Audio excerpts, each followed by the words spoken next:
I'm the best ever. There's never been anybody as ruthless. I'm Sonny Liston. I'm Jack. Suella Braverman said the unsayable. Video by Ada. She has over 9,000 subscribers. I love to see that shit, you know what I'm saying? Love to see people win. You know what I'm saying? I love to see YouTubers win. As long as there's no hate speech, you get me? Anyway, for those who don't know, Suella Braverman is a part of the Conservative Party, and she has recently made a post on the Telegraph pointing at white misrepresentation and the anti-white rhetoric that is going around in the UK. So Ada has obviously seen this and she's made a video about it, and I wanted to see what she has to say. So yeah, let's go. You know what's really strange about Britain today is that saying something as basic as stop making white people feel guilty for being white can be so controversial. It causes eyes to roll. That is the current state. Right. So that first point where she's saying white people feeling guilty for being white, what she's referring to is the fact that white people feel like they can't be white, they can't be themselves, but realistically they can. So don't really understand that. I just read an article by Suella Braverman about the need to confront what she calls anti-white racism. It is high time we acknowledged the inconvenient reality of a prejudice that has crept into our national life under the banner of progress. Anti-white racism, she says. And she pulls no punches. All racism is wrong, she continues. Right. Every form of it. To judge, favor, or punish a person on the basis of skin color is not merely unjust, it is primitive. True. People can dislike Suella Braverman. People can dislike her politics, her bluntness. People can dislike her tone. They can call her all the usual names: sellout, brown face for white supremacy, coconut, whatever lazy insult people reach for when a minority refuses to toe the ideological line. But none of that changes the reality. None of that changes the fact that she is right about something that few others in public life are brave enough to say out loud. Such as? There is a form of anti-white racism in Britain, and pretending that it doesn't exist is a problem. For years, the underlying narrative is that racism only moves in one direction, from the powerful to the powerless, from the majority to the minority. People can do all the mental gymnastics all they want, but it doesn't change the fact that racism is essentially a mindset of contempt based on skin color. Okay, so when she says that racism can only move in one direction, when you look on social media or when you look even in politics, you notice one thing, that black representatives, black politicians, Kemi Badenoch, let's say for example, she is trying to stop immigration as well. She's trying to stop the boats, etc. Right? And that's targeting Asian people. That's targeting Muslims mainly. Okay? And she's a black person. And she's doing that to the Asian community, the Muslim community, I should say. I should specify. So it's not as if it's only moving in one direction. It can come from any angle. We all know this. But the overwhelming majority of people who do not like immigration are white people, and that's because the majority of the country is white. So of course there's going to be more representation from white people who don't like immigration. When the overwhelming majority of people that are demonizing somebody for coming over and trying to boost your economy and paint a brush towards all of them for one person's mess up, that kind of looks like it is one direction, if you ask me. Now, obviously, black people, when it comes to racism towards white people, it's nowhere near as hateful, I'd say. Nowhere near. Like, black people don't just hate white people because they're white. They don't dislike white people. They dislike white people because they've seen too much racism towards black people. There's a difference. One group dislikes the other because they did something bad to their group and their ancestors. White people dislike The other white people dislike the other group or other groups of people for literal skin tone, culture. These are whole different reasons, whole different dynamics of racism. These are whole different reasons why this happens, right? So racism does come in multiple directions, obviously, but the reasons are completely different behind why it happens. And it can exist anywhere, from anyone, and toward anyone. Yet in modern Britain, we've twisted that definition to suit political goals. Well, not we, but we know who. Entire frameworks now exist to justify prejudice against white people under the guise of progress or representation. For example, you even see it on university campuses where you can have events advertised as safe spaces for people of color only. Imagine if a white group tried to hold a safe space for white students. Now, this point she's trying to prove is obviously true. If black people in universities obviously have they have black spaces, right? So that people of color can feel safe.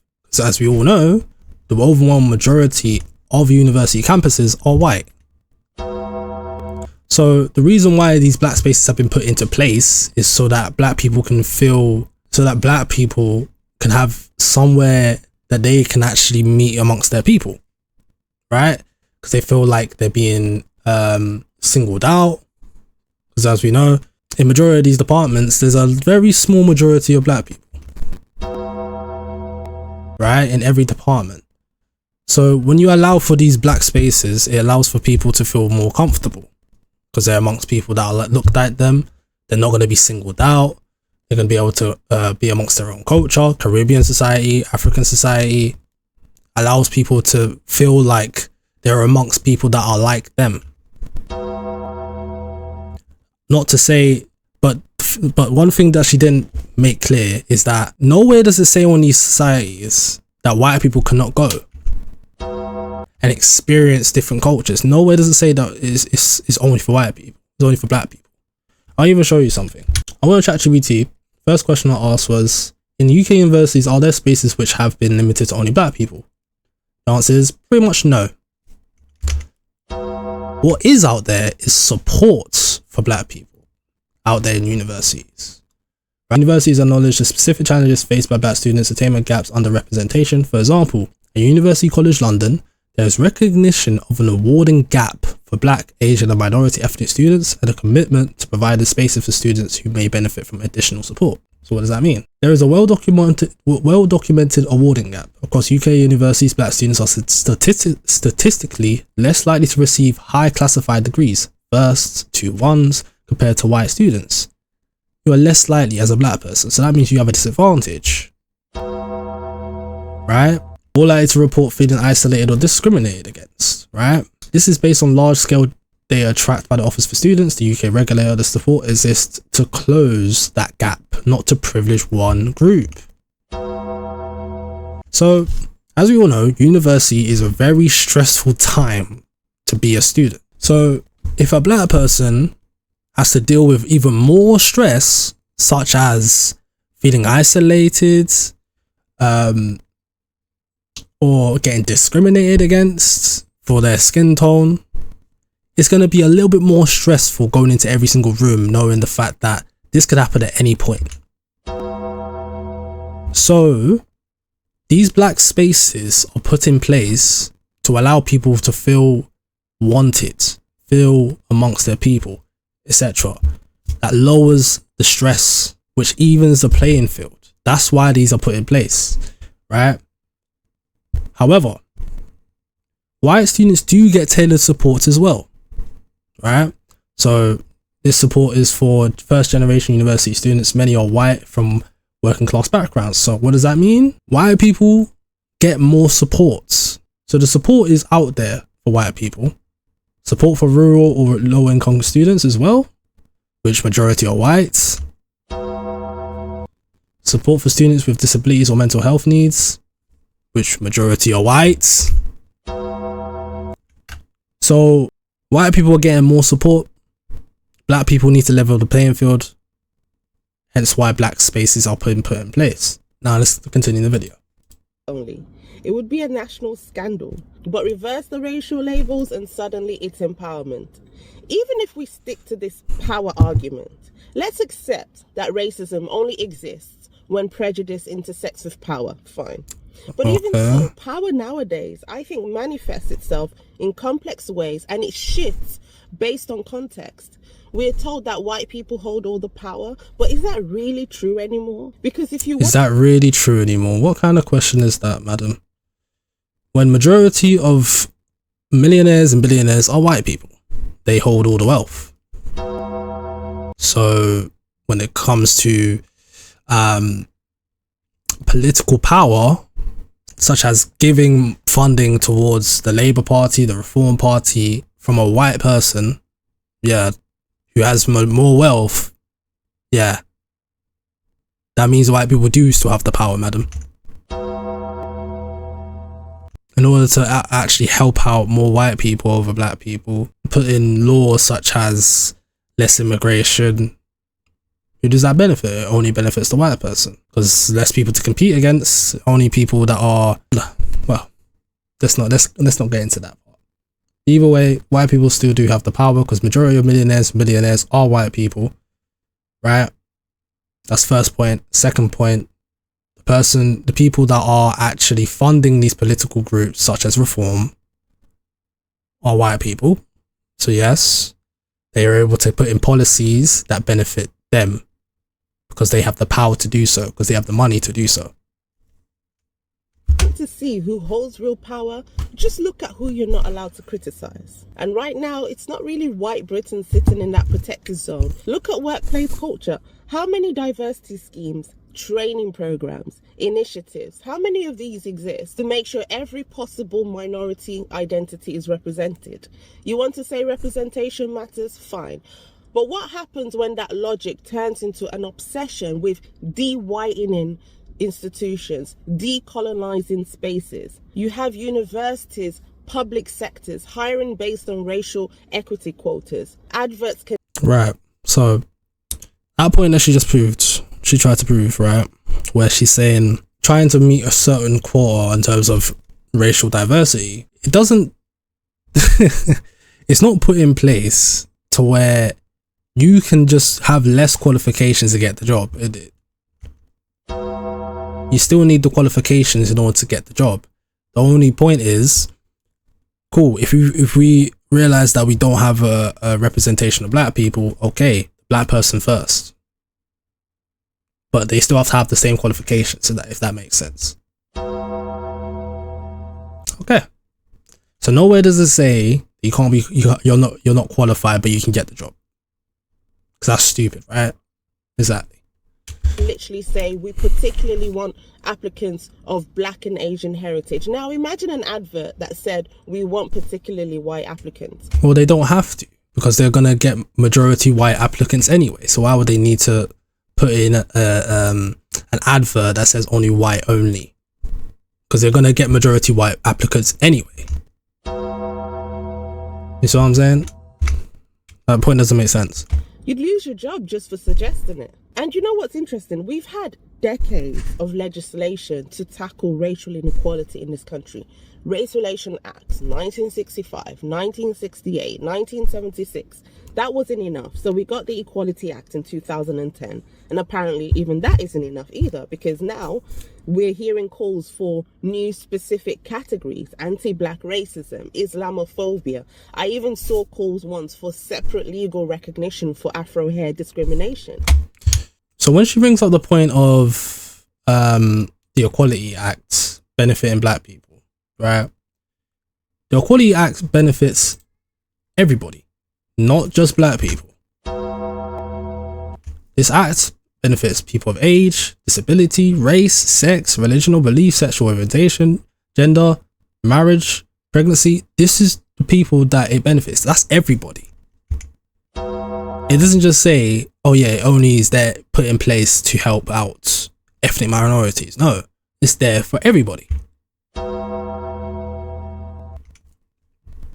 So that point doesn't make any sense. And let's be honest about something. This constant creation of new anti-racism laws and initiatives It's not because things haven't improved. It's actually because things have improved dramatically. Britain today is one of the most tolerant, fair, and opportunity-rich countries in the world. But the more progress we... Is that true? In terms of tolerant, that means, yeah, you can be in the same space as me, but I don't really like you, but I'll tolerate you. That's not really a good thing, in my opinion. And in terms of opportunistic societies, is it? When how many people are unemployed right now? And the amount of jobs that are actually available, it's only 700,000 jobs that are available. So is it really the most opportunistic? I don't think so. Have you noticed that that's when people want to go looking for something new to be offended by? I don't care what anyone says. This is one of the best countries on earth to live in as an ethnic minority. Full stop. Yeah, 100%. As an ethnic minority who's black and not an immigrant, yeah, it's definitely one of the best.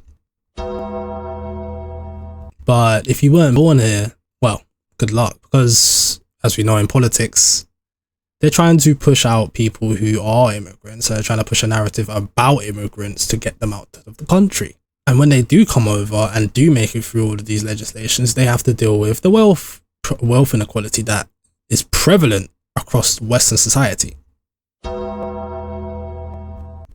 White people were truly the problem, we wouldn't have millions of non-white migrants leaving countries with almost no white population to come and build lives here. People don't move to places that oppress them. They move to places that offer safety, stability, freedom, 100%. and opportunity. I think it's so strange that people are still arguing about who can or cannot be racist, or who can or cannot be a victim of racism. Some insist that racism is only possible when one group holds power over another, but that idea has been stretched and twisted to fit political and ideological goals. And this way of thinking has led to serious problem, because this belief that only white people can be racist, this belief is not just wrong, it creates a culture where hostility and discrimination against white people is brushed off or even justified. This is what Suella Braverman is pushing back against. Okay, now, when have you ever seen a political movement that demonizes white people? A political movement where a majority of people are going out of their way to say white people are bad. Where have you seen it? The civil rights movement was to make it to where black people could get a level playing field and minority groups could get a level playing field. But let's say rallies like Tommy Robinson's rally or Reform's rally is based on a culture that they don't like, Islamophobia, which are majority Asian people, telling them to get out, or you're not meant to be here, or, you feel me? So when have you seen something like that towards white people? You don't see that shit. You don't see that shit. For years now, Britain has been trapped in a one-dimensional conversation about race. People were divided into categories of victim and oppressor, of guilt and of innocence. If you're white, you're automatically on the wrong side of history. And if you're not, then you start from a place of virtue. It's lazy thinking. And that's why anything associated with white is bad and anything associated with non-white is good. Also, this idea that a place... That's never been the case, madam. That's never been the case, because if we remember, the overwhelming narrative is that black people are bad, white people don't do any bad. That has always been the narrative, because before all of this stop the boats agenda that's been pushed in the UK, the overwhelming majority of news articles were about black people, right? But when you look at the statistics, white people committed more crime. However, you would majority see black people on the screen. Overrepresentation on news articles, on the news, on the media, in the media. Overrepresentation, which paints a very broad brush amongst the black community to make it seem that only black people could commit crime. But realistically, anybody could commit crime, but there was an overrepresentation of black people. So that narrative that she's trying to say, that's never been a narrative. It's automatically dangerous or a problem because it has a lot of white people. It needs to stop, and it's so stupid. Britain, whether people like it or not, is a majority white country. Right. Statistically, there are going to be spaces, workplaces, communities, Of course, even whole regions where the population is overwhelmingly white. That is the demographic reality. But today, reality itself has become so offensive to some people.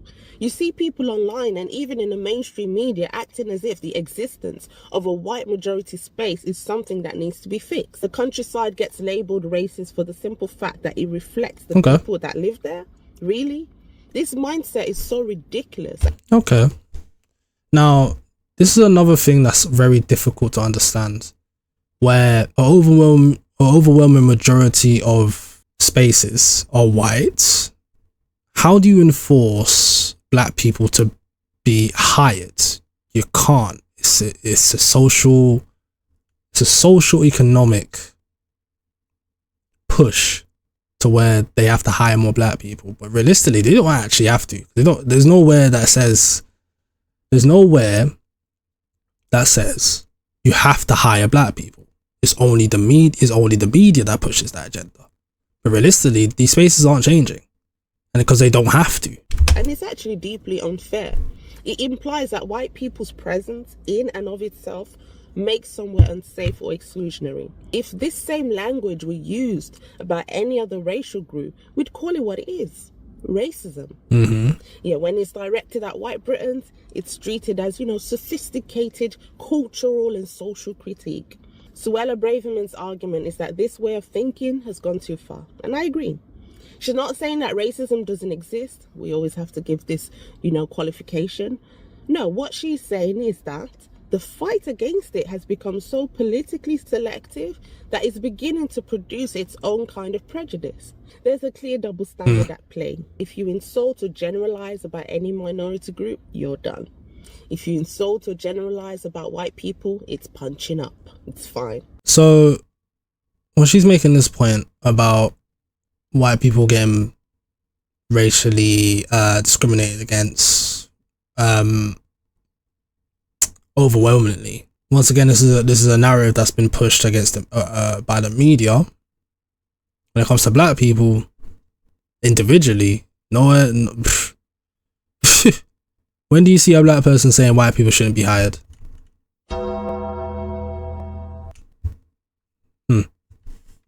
There's no real impact. This way of thinking has real consequences. It's not just about theory or language. It's reshaping institutions, public thinking, how people see themselves. It has pressured every major institution in Britain to chase diversity quotas at any cost, even if it means sidelining qualified white applicants or rewriting recruitment policies just to keep activist groups quiet. It's created this culture where ordinary white Britons, and this is a key part, are made to feel as though they don't have a voice. They're just told that they're privileged. End of discussion. That's it. Their experiences don't count. When a white working class person speaks about being left behind, it's labelled resentment or racism. But when a minority speaks about the same concerns, the same sense of neglect, it's called raising awareness.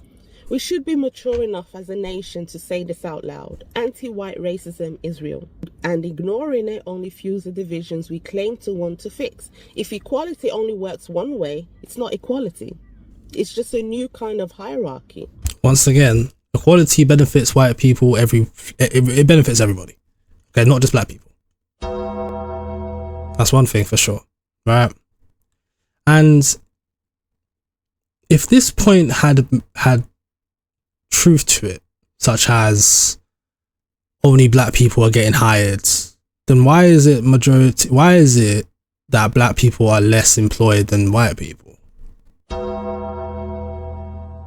You can see right here. So I asked ChatGPT, what is the unemployment rate by demographic? Here are some of the latest UK unemployment rate figures broken down by demographic group. Key figures by ethnicity. For April to June 2024, overall unemployment rate was 4.1%. Right? For the same period, white ethnic background 3.3%, Minority ethnic background, 8%.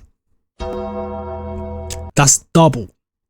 That means black people aren't getting hired as fast as white people, as much as white people, because it should be the same, shouldn't it?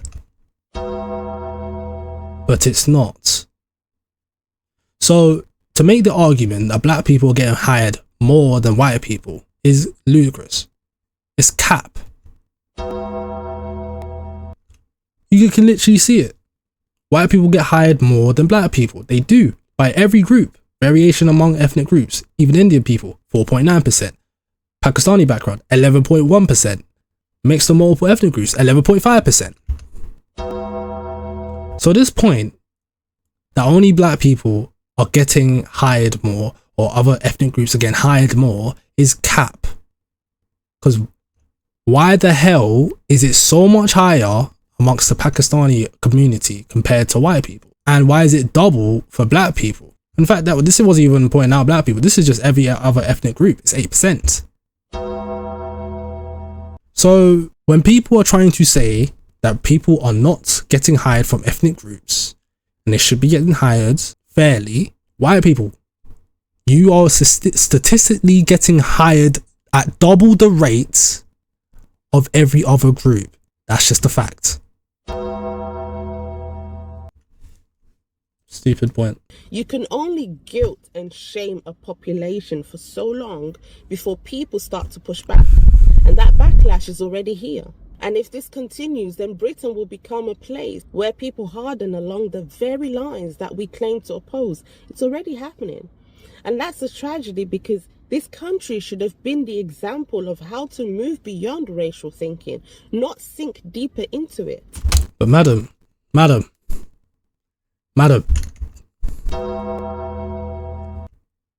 first thing you see is a skin tone. First thing you see is different features. You can't get rid of that, madam. You can't. It's always going to be a thing where a racial factor is going to play a part in everything you do. It's just going to happen because that's the first thing you see. It's like, oh, a black person, oh, a white person. It's the first thing you see. It's not going anywhere, madam. Very thought-provoking video, I will say.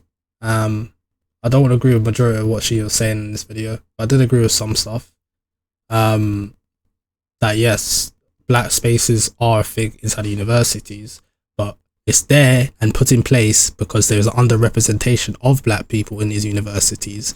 And when that underrepresentation is there, they feel more stress. They have higher levels of isolation.